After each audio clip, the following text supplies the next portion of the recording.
అలా సరదాగా ఒక్కసారి మన చిన్ననాటి రోజులను గుర్తించుకుందాము. ముందుగా ఈ వీడియోని లైక్ చేసి వెంటనే మన ఫ్లిక్స్ అండ్ ఫ్యాక్ట్స్ తెలుగు ఛానల్ని సబ్స్క్రైబ్ చేసుకోండి. సండే వచ్చిందంటే చాలు, పొద్దున్నే వెళ్ళి అందరం కలిసి క్రికెట్ ఆడాల్సిందే. అది కూడా ఫ్రెండ్స్ అందరం కలిసి రూపాయి రూపాయి కూడబెట్టి మరీ బాల్ కొనుక్కోవాలి.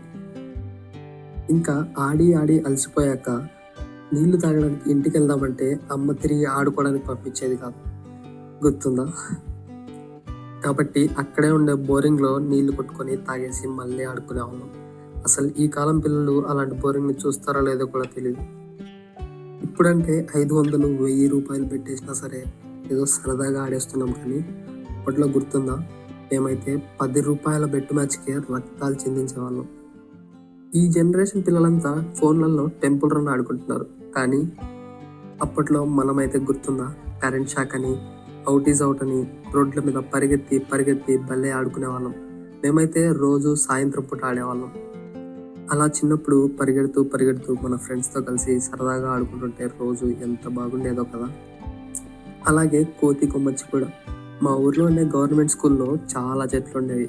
ఆ స్కూల్కి ఎప్పుడైనా సెలవు ఉందంటే చాలు, ఆ చెట్లు ఎక్కేసి ఒక చెట్టు మీద నుంచి ఇంకో చెట్టు మీదకి దూకుతూ కోతి కొమ్మచ్చి భలే ఆడుకునేవాళ్ళం. ఇంకా ఒక్క టైర్ ఉంటే చాలు, ఆ టైర్ని ఒక చిన్న కర్రతో కొడుతూ ఊర్లో ఉన్న వీధులన్నీ తిరుగుతూ ఉంటే ఆ ఆనందమే వేరు కదా. ఇంకా కర్రా బిల్లా కూడా, అదైతే కాస్త రిస్కీ కూడా. మా పక్కూర్లో కొంతమంది ఆడుతూ ఉండగా ఒక అబ్బాయికి అలాగే కంటి మీద తగిలి చాలా పెద్ద గాయమైంది. అప్పటి నుంచి మాకు కాస్త ఆ గేమ్ ఆడాలంటే భయంగా ఉండేది. ఇంకా అప్పుడప్పుడు టీవీలో డబ్ల్యూడబ్ల్యూ మ్యాచ్లు చూస్తుంటే భలే ఉండేది. జాన్ సేనా అని, అండర్టేకర్ అని, ఇంకా రెమిస్టోరియో కూడా గాల్లో ఎగిరెగిరి భలే ఆడేవాడు. అదంతా టీవీలో చూసి చూసి మాలో మేము చిన్న చిన్న గ్యాంగ్లా ఫామ్ అయిపోయి రోజు భలే కొట్టేసుకునే వాళ్ళం. ఇంకా 7 పెంకుల ఆట కూడా.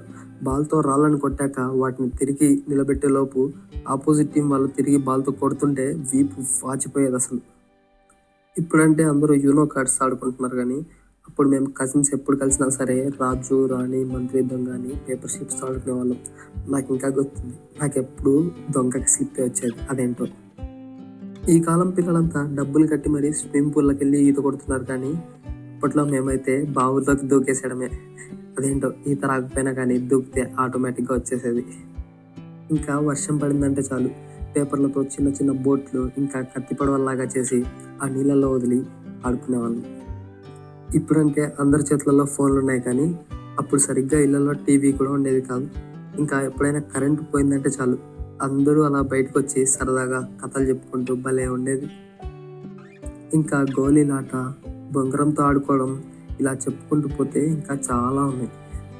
మీరు కూడా మీ చిన్నప్పుడు ఇలాంటి ఆటలు ఇంకా ఏమేమి ఆడారో కింద తప్పకుండా కమెంట్స్లో చెప్పండి.